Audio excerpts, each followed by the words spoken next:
जैकी श्रॉफ को bad actor क्यों कह दिया था सुभाष घई ने? जी हाँ, अरबाज खान के शो द इनविंसिबल में पहुंचे हुए थे सुभाष घई और बात करते-करते उन्होंने बैड एक्टर की कैटेगरी में ले आए थे जैकी श्रॉफ को। लेकिन वो क्या हुआ था और कैसे उन्होंने जैकी श्रॉफ को एक बैड एक्टर की कैटेगरी में ले आना पड़ा?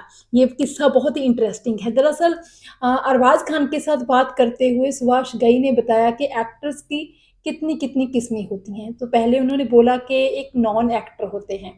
उन्होंने कहा कि सौदागर फ़िल्म में उन्होंने एक नए लड़के को कास्ट किया था, जो फ़िल्मों से बिल्कुल भी उसका कोई वास्ता नहीं था और वो नॉन फ़िल्मी बैकग्राउंड से था, तो वो डायलॉग भी अपने सही से बोल नहीं पाते थे, बिल्कुल सीधे-सीधे ही बोलते थे। तो जब राजकुमार उनके साथ कोई सीन करना होता था उनको, तो काफ़ी प्रॉब्लम आती थी। तो उनको उन्होंने नॉन एक्टर की कैटेगरी में लिया। तो दूसरे नंबर पर उन्होंने कहा कि बैड एक्टर।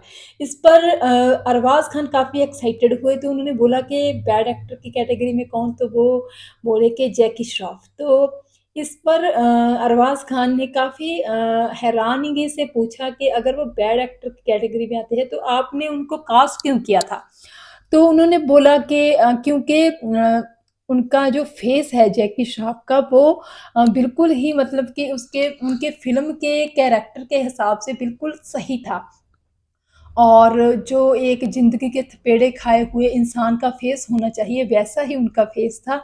एक मासूमियत और एक ऑनेस्टी झलकती थी उनके फेस पर, तो उनको लगा कि यही उनकी फ़िल्म के लिए बिल्कुल सही हीरो है। लेकिन उन्होंने उस टाइम पे सोचा था कि उनको धीरे-धीरे सब कुछ समझ में आने लगेगा और इम्प्रूव हो जाएँगी चीज़ें। लेकिन जैकी जो थे फ़िल्म के सेट पर जब शूटिंग शुरू होती थी तो अगर सुभाष घई उनको कुछ इंस्ट्रक्शंस देते थे, तो वो घबरा जाते थे। तो इस तरह लेकिन उन्होंने धीरे-धीरे सीखा और वो अच्छे एक्टर की कैटेगरी में आ भी गए। तो जैकी श्रॉफ को उन्होंने लिया था नॉन एक्टर की कैटेगरी में।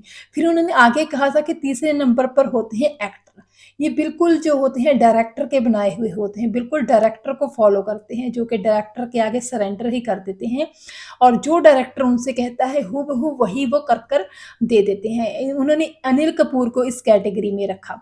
उन्होंने बोला कि इसमें अगर एक्टर बैड भी कुछ करता है उस तो एक्टर की मिस्टेक नहीं, वो डायरेक्टर की मिस्टेक होती है क्योंकि ऐसे एक्टर बिल्कुल ही डायरेक्टर को फ़ॉलो करते हैं।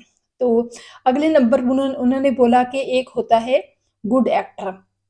तो जब अरबाज़ खान ने पूछा कि गुड एक्टर की कौन-सी कैटेगरी कौन-सी एग्ज़ाम्पल हैं वो भी हमें बताएँ। तो उन्होंने कहा कि शाहरुख खान, जिस तरह शाहरुख खान को अगर कोई सीन दिया जाए तो वो सीन को समझकर 20 से 25 30 परसेंट तक उसको इम्प्रूव करता है, सीन को अच्छा बना देता है। तो वो ये एक गुड एक्टर की निशानी होती है। उसके बाद उन्होंने बात की कि कौन होता है ग्रेट एक्टर। तो ग्रेट एक्टर पे उन्होंने बोला कि वो एक्टर जो सीन की भावना को समझकर, उसकी तासीर को समझकर, एक बहुत ही बकवास से सीन को भी, बिल्कुल सादा से सीन को भी बहुत ज़्यादा ग्रेट बना देते हैं, वो होते हैं ग्रेट एक्टर। तो इस कैटेगरी में उन्होंने सबसे पहला नाम लिया दिलीप कुमार का कि किस तरह किसी सिंपल से सीन को भी वो बहुत ही ज़्यादा ख़ास बना देते हैं। और दूसरे नंबर पर उन्होंने कहा कि अमिताभ बच्चन भी ऐसा ही करते हैं और कभी-कभी उन्होंने कहा कि ऋषि कपूर भी ऐसा ही करते थे।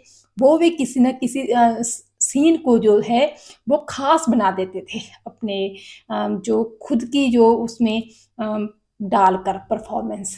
तो इस पर अरबाज़ खान ने कहा कि ये सब ज़रूरी क्यों होता है कि अगर हम जब कोई एक्टर कर देता है परफ़ॉर्म अच्छा तो हम उसकी तारीफ़ करते हैं। ये पहले एक्सपेक्ट क्यों नहीं किया जाता कि कोई भी एक्टर इतना आज़ाद क्यों नहीं हो सकता तो कि वो पहले अपने आप जो चाहे इम्प्रूव कर सके।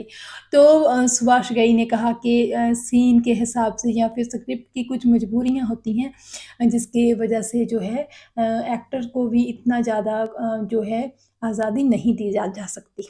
तो इस तरह एक्टर के 5 कैटेगरीज़ बताई थी और सुभाष घई ने और जिसमें जैकी श्रॉफ को उन्होंने बैड एक्टर, गुड एक्टर में उन्होंने शाहरुख खान को लिया था लेकिन जैकी को उन्होंने बहुत तारीफ़ की थी जैकी की कि किस तरह अपनी पंक्चुअलिटी के दम पर जैकी ने उनका दिल जीत लिया था और जैकी अनिल और जो सुभाष घई जो थे वो अनिल और जैकी को ही अपनी फ़िल्मों में लेने के लिए प्रेफ़र करते थे क्योंकि उनके हिसाब से अगर एक्टर में जो एक्टिंग स्किल्स हैं, एक्टिंग टैलेंट है वो थोड़ा कम भी है तो चलेगा लेकिन अगर वो पंक्चुअल है, वो टाइम पे आता है तो इस बात का मुकाबला हम कर ही नहीं सकते हैं। तो ये सब बातें एक कि एक्टर में क्या-क्या खूबियाँ होनी चाहिए, ये सब बातें सुभाष घई ने ही बताई थी।